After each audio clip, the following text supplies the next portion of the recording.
Shalom semua, malam hari ini kita akan belajar bersama-sama dari Mazmur 16 ayat 1 sampai dengan ayat 11. Yang menjadi tema dari renungan kita malam hari ini berbicara tentang kedewasaan Kristen sejati.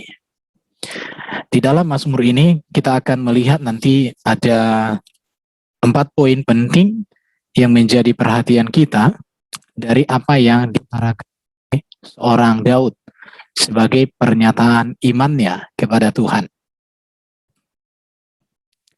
Yang pertama itu adalah Tuhan yang terutama. Di dalam ayat 1 sampai dengan ayat 2 dikatakan, Miktam dari Daud, jagalah aku ya Allah, sebab padamu aku berlindung. Aku berkata kepada Tuhan, Engkaulah Tuhanku, tidak ada yang baik bagiku selain Engkau. Di sini dikatakan miktam. Miktam itu artinya mazmur emas. Jadi kata miktam ini kita akan temukan 6 kali di dalam kitab Mazmur, yaitu di dalam Mazmur 56, 57, 58, 59, dan 60. Artinya bahwa apa yang dikatakan oleh Daud di dalam pengakuan imannya ini sebuah mazmur emas, artinya sebuah pernyataan yang sangat penting untuk Daud dan tentu bagi kita. Siapakah seorang Daud? Kita tahu bahwa Daud pada waktu itu adalah seorang raja yang berkuasa. Bahkan kalau kita melihat juga Daud ini seorang ahli dalam peperangan. Seorang ahli yang dalam berperang. Ya, siapakah Daud? Yang pertama, kalau kita melihat Daud adalah seorang raja yang berkuasa pada saat itu. Dia seorang ahli dalam berperang, seorang pemberani. Daud juga memiliki pasukan yang besar pada masa itu. Daud memiliki kekayaan yang melimpah. Bahkan Daud itu dihormati oleh bangsa-bangsa lain. Tetapi di tengah segala keadaan Daud, seorang yang luar biasa, dia tetap berkata, jagalah aku ya Allah, sebab padamu aku berlindung. Artinya, bagi seorang Daud, pemeliharaan Tuhan jauh lebih penting dari hal apapun dalam hidupnya. Daud tidak bergantung kepada kekuasaannya sebagai seorang raja. Daud tidak bergantung kepada keahliannya dalam berperang. Daud tidak bergantung kepada pasukannya yang banyak. Daud tidak bergantung kepada kekayaannya yang melimpah ruah. Daud tidak bergantung kepada penghormatan bangsa-bangsa sekelilingnya atas keberhasilan dan kejayaannya. Tetapi Daud berkata, jagalah aku ya Allah, sebab padamu aku berlindung. Artinya, Daud benar-benar menyerahkan seluruh hidupnya, perlindungan hidupnya hanya kepada Tuhan. Maka dia berkata, jagalah aku ya Allah. Artinya Daud menyadari bahwa tanpa Tuhan, dia tidak bisa berbuat apa-apa. Tanpa Tuhan, dia terbatas. Tanpa Tuhan, dia tidak akan ada artinya dalam hidup ini. Maka dia katakan, jagalah aku ya Allah, padamu aku berlindung. Dalam ayat 2 kita melihat dikatakan, aku berkata kepada Tuhan, Engkaulah Tuhanku, tidak ada yang baik bagiku selain Engkau. Artinya, Daud menempatkan Tuhan lebih berharga. Daud menempatkan Tuhan lebih berarti. Daud menempatkan Tuhan segala-galanya di atas segala-galanya. Dan ini dan iman bagi kita orang Kristen. Maka poin pertama yang menjadi pembelajaran kita hari ini adalah tentang Tuhan yang terutama dalam hidup kita. Hal ini mengingatkan kita di dalam Matius 6 ayat 33. Yesus mengajar kita untuk carilah dahulu kerajaan Allah dan kebenarannya, maka semuanya itu akan ditambahkan kepadamu. Dan itu sudah dilakukan oleh Daud di tengah segala kejayaan, kehebatan, dan kemampuannya, bahwa dia tetap mengutamakan Tuhan. Ada banyak pernyataan-pernyataan Daud di mana dia benar-benar merindukan, menantikan, dan mengharapkan Tuhan menjadi yang terutama dalam hidupnya. Salah satu contoh daripada apa yang dikatakan oleh Daud adalah lebih baik 1 hari diam di pelataran Tuhan daripada 1.000 hari di tempat lain. Artinya kedekatan Tuhan menjadi kebutuhan utama seorang Daud. Bahkan boleh kita katakan tidak ada hal apapun yang boleh menggeser posisi Tuhan menjadi yang terutama dalam dirinya, termasuk kekayaan, ketenaran, jabatan, dan segala-galanya. Memang pernah Daud jatuh dalam dosa ketika dia tidak menempatkan Tuhan sebagai yang terutama dalam hidupnya. Tetapi hal itu membawa Daud untuk sungguh-sungguh menyadari bahwa dia tanpa Tuhan tidak jadi apa-apa. Jadi yang pertama pembelajaran bagi kita dari Miktam Daud ini adalah mari kita menjadikan Tuhan terutama dalam pekerjaan kita, dalam profesi kita, dalam keluarga kita, dalam segala hal. Oleh karena itu maka kita harus berkomitmen bahwa di tengah-tengah keluarga kita tiada hari tanpa beribadah bersekutu bersama untuk membaca Alkitab, untuk memuji, untuk memuliakan Tuhan di tengah-tengah keluarga kita. Puji Tuhan. Yang berikut kita masuk ke poin yang kedua. Di dalam ayat 3 dan ayat 4 ini berbicara tentang persekutuan yang benar. Ini dikatakan oleh Daud, orang-orang kudus yang ada di tanah ini, merekalah orang mulia yang selalu menjadi kesukaanku. Bertambah besar kesedihan orang-orang yang mengikut Allah lain. Aku tidak akan ikut mempersembahkan korban curahan mereka yang dari darah. Juga tidak akan menyebut nama mereka di bibirku. Ini sebuah pernyataan iman dari seorang Daud bahwa dia memiliki persekutuan yang benar. Maka dikatakan oleh Paulus, pergaulan yang buruk merusak kebiasaan yang baik. Dan apa yang dituliskan oleh Daud di dalam Mazmur 16 ini tentu sangat berkaitan dengan apa yang sudah dituliskannya di dalam Mazmur pasal 1. Dikatakan oleh Daud di dalam Mazmur ini dikatakan begini. Mazmur pasal 1, berbahagialah orang yang tidak berjalan menurut nasihat orang fasik, yang tidak berdiri di jalan orang berdosa, dan yang tidak duduk dalam kumpulan pencemooh. Tetapi yang kesukaannya ialah Taurat Tuhan, dan yang merenungkan Taurat itu siang dan malam. Ia seperti pohon yang ditanam di tepi aliran air, yang menghasilkan buahnya pada musimnya, dan yang tidak layu daunnya. Apa saja yang diperbuatnya berhasil. Bukan demikian orang fasik, mereka seperti sekam yang ditiup angin. Sebab itu orang fasik tidak akan tahan dalam penghakiman.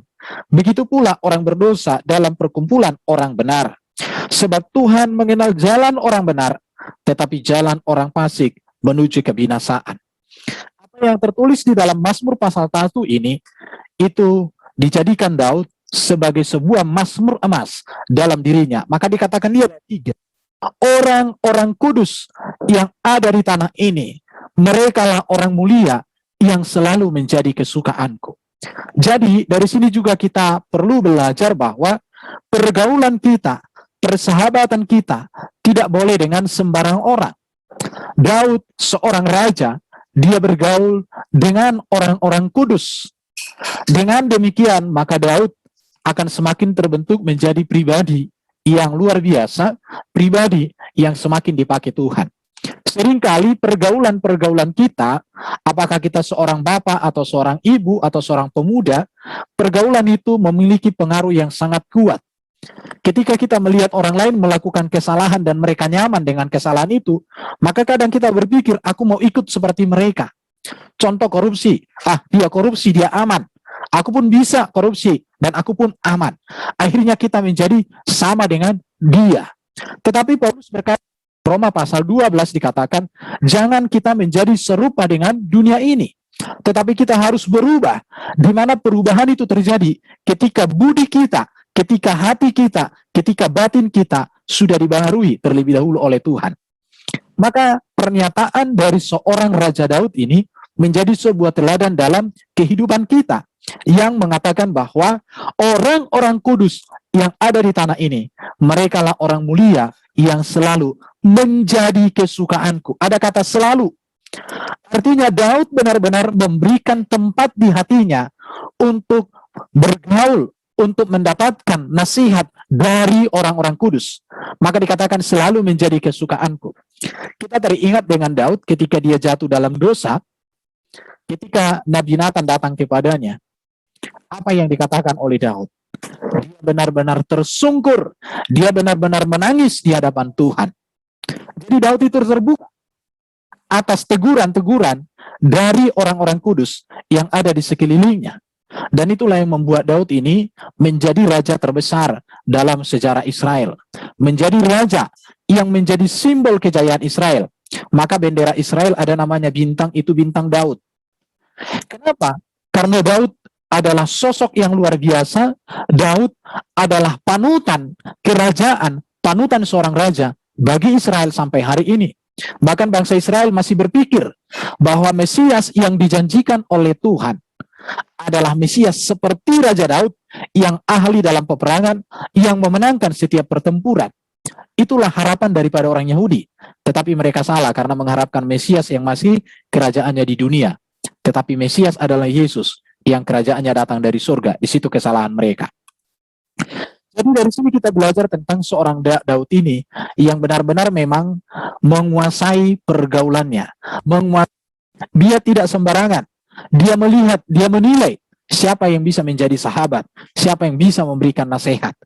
Itu yang perlu untuk kita lihat dari kehidupan seorang Daud bagian yang kedua, yaitu tentang persekutuan yang benar, persekutuan yang baik, persekutuan yang membawa kita kepada keperkenanan Tuhan, persekutuan yang membawa kita hidup di jalur kebenaran firman Tuhan. Ini yang kedua yang menjadi pembelajaran bagi kita. Yang ketiga yang mau saya seringkan untuk kita semua adalah warisan yang baik atau warisan yang terbaik. Di dalam ayat 5, ayat 6 dikatakan oleh Daud, Tuhan, Engkaulah bagian warisanku dan pialaku. Engkau sendirilah yang meneguhkan bagian yang diundikan kepadaku. Tali pengukur jatuh bagiku di tempat-tempat yang permai. Ia milik pusakaku, menyenangkan. Bapak Ibu yang dikasihi Tuhan, bagi Daud yang paling berharga, warisan yang paling mahal, atau hadiah yang dia terima, piala kemenangannya adalah Tuhan itu sendiri, bukan pemberian Tuhan. Artinya bagi Daud, Tuhan itu sendiri lebih berarti daripada apa yang diberikan oleh Tuhan. Di situ ya. Jadi bagi Daud itu Tuhan itu lebih berarti, lebih mahal, lebih tinggi nilainya dari apa yang diberikan oleh Tuhan kepadanya. Tuhan memberikan kerajaan, Tuhan memberikan ketenaran, Tuhan memberikan kekayaan. Tetapi bagi Daud lebih berarti sang pemberi kerajaan itu, sang pemberi kuasa itu, sang pemberi kekayaan itu, sang pemberi kemegahan itu. Itulah yang menjadi nilai atau yang paling berarti bagi seorang Daud. Maka dikatakan, iya Tuhan, Engkaulah bagian warisanku dan pialaku.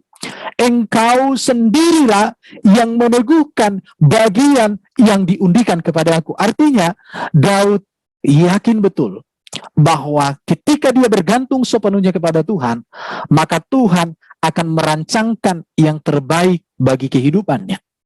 Kalau kita berbicara tentang sejarah Daud, bagaimana Daud menjadi seorang raja, ini sesuatu hal yang luar biasa. Kita tahu sebelum Daud menjadi raja, dia adalah seorang buronan Saul. Berapa kali Saul berupaya untuk membunuh Daud, tetapi Tuhan tidak mengizinkan.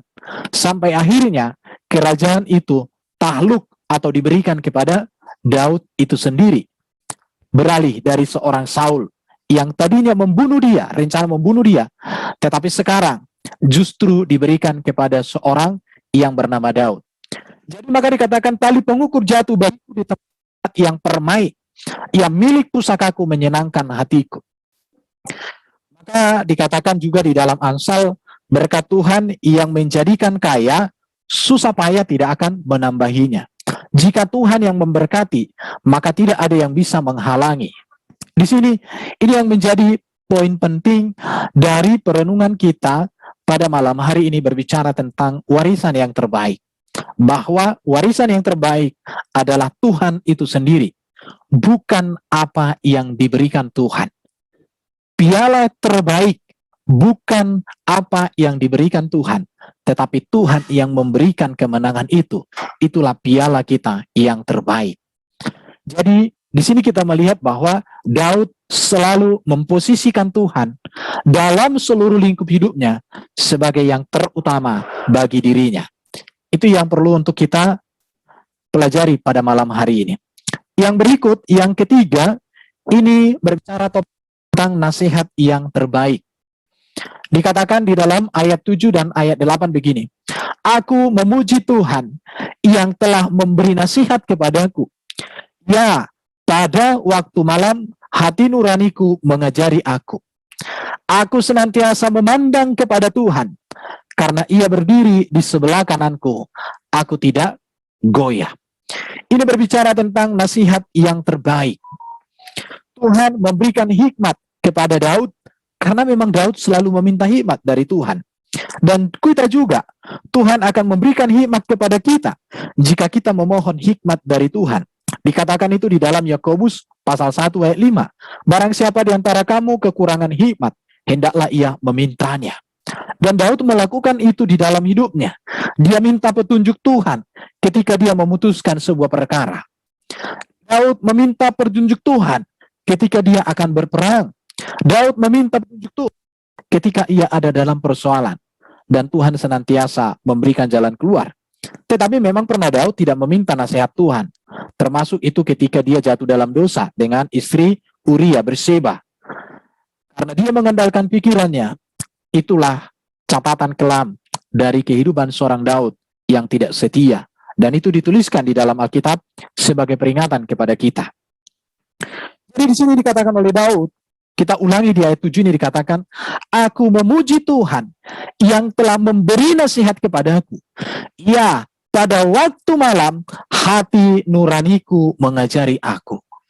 Artinya malam hari itu Daud merenungkan firman Tuhan. Dia tidak serta-merta tidur, pulas, ngorok, dan seterusnya, tidak. Tetapi malam hari ini, waktu dia memiliki waktu untuk merenungkan firman Tuhan dalam kehidupannya. Tetapi pada pagi hari, Daud selalu mengupayakan dan berusaha untuk menyediakan korban yang terbaik kepada Tuhan.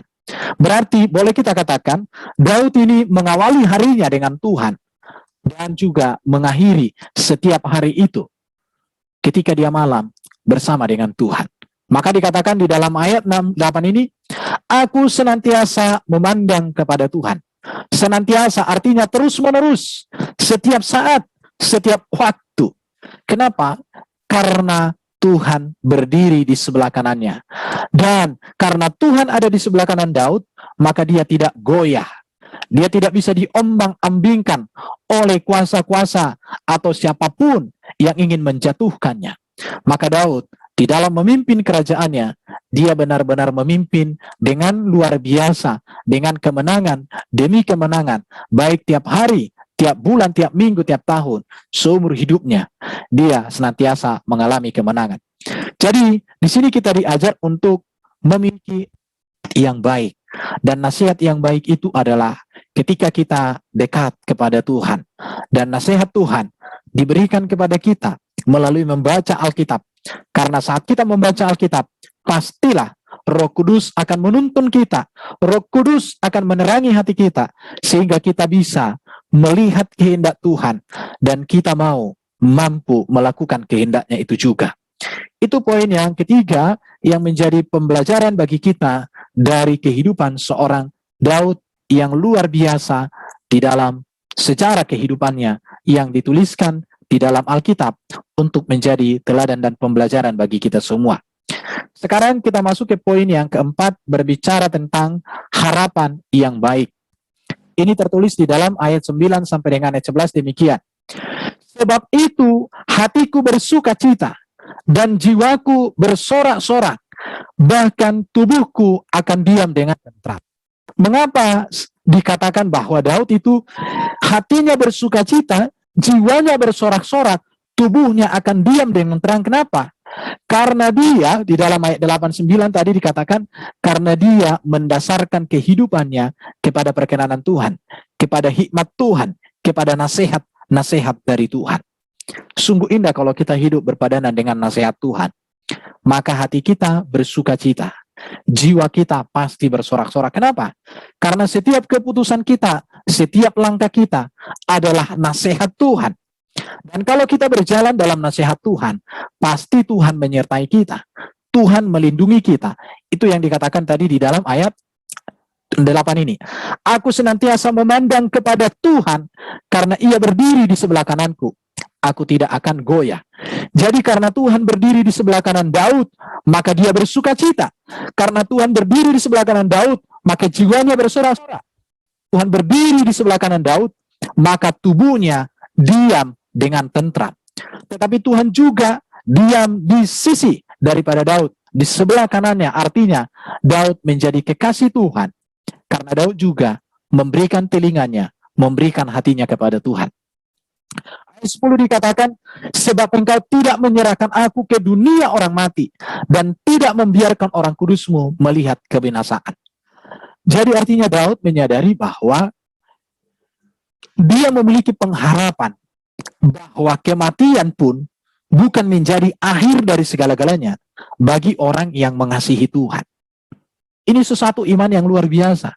Bahwa Daud menyadari ketika dia mati pun itu bukan dari akhir kehidupannya. Karena dia tahu kematian itu adalah langkah yang lebih maju untuk bisa hidup di dalam kehendak Tuhan, kebenaran Tuhan dalam Firdaus, masuk kerajaan surga. Maka dikatakan, engkau tidak menyerahkan aku ke dunia orang mati, dan tidak membiarkan orang kudusmu melihat kebinasaan. Sungguh luar biasa pemeliharaan Tuhan bagi mereka yang hidup bergantung pada Tuhan, bagi mereka yang hidup berpadanan dengan Tuhan, bagi mereka yang berjalan seiring dengan kehendak Tuhan. Ayat 11 dikatakan, engkau memberitahukan kepadaku jalan kehidupan. Perhatikan ini, engkau memberitahukan kepadaku jalan kehidupan. Berbicara kehidupan ini tidak hanya berbicara tentang bios. Karena dalam teks Yunani ada namanya bios dan zoe. Bios itu berbicara tentang runutan waktu. Hidup kita sehari-hari, kita makan, minum, menikah, bekerja, apa semua, itu berbicara bios. Tetapi berbicara tentang memberitahukan kepadaku jalan kehidupan, ini berbicara tentang zoe, kehidupan berakhir dari kehidupan di dunia ini. Di dalam Tuhan kita mengerti akan tujuan ini. Dan ini luar biasanya daripada ajaran Tuhan. Kalau kita melihat kepada janji Yesus, kalau kita membaca nanti di dalam Yohanes 14, di sana dikatakan sebuah janji tentang kehidupan setelah dunia ini berlalu. Di dalam Yohanes 14, ini janji Yesus sebelum Yesus terangkat ke surga, ketika dia masih melayani bersama dengan murid-murid, dia memberikan sebuah janji yang sangat indah bagi para murid dan tentu juga bagi kita gereja Tuhan di masa kini. Dikatakan di dalam Yohanes pasal 14 ayat 1 sampai dengan ayat 3, saya bacakan demikian. Janganlah gelisah hatimu, percayalah kepada Allah, percayalah juga kepadaku. Di rumah Bapakku banyak tempat tinggal. Jika tidak demikian, tentu aku mengatakannya kepadamu. Sebab aku pergi ke situ untuk menyediakan tempat bagimu. Dan apabila aku telah pergi ke situ dan telah menyediakan tempat bagimu, aku akan datang kembali dan membawa kamu ke tempatku, supaya di tempat di mana aku berada, kamu pun berada. Engkau memberitahukan kepadaku jalan kehidupan. Dan Yesus datang berkata, akulah jalan, kebenaran, dan hidup. Tidak ada seorang pun yang sampai kepada Bapa kalau tidak melalui aku. Jadi di dalam Tuhanlah kita menemukan arti hidup kita di dunia ini. Di dalam Tuhanlah kita menemukan nilai hidup kita di dunia ini. Dan di dalam Tuhanlah kita menemukan tujuan dan akhir kehidupan kita selama kita hidup di dunia ini. Jadi apa yang dikatakan Daud di sini? Engkau memberitahukan kepadaku jalan kehidupan. Itu terbukti. Karena setiap Daud bertanya kepada Tuhan, Tuhan berbicara kepadanya dengan cara yang ajaib. Baru dikatakan Daud lagi di berikut, di hadapanmu ada sukacita berlimpah-limpah. Ya, di hadapanmu ada sukacita berlimpah-limpah. Di tangan kananmu ada nikmat senantiasa. Di ayat lain dikatakan kekayaan di tangan kirinya, kehormatan di tangan kanannya. Apa itu? Kekayaan di tangan kiri, kehormatan kemuliaan di tangan kanan. Itu di Amsal ya.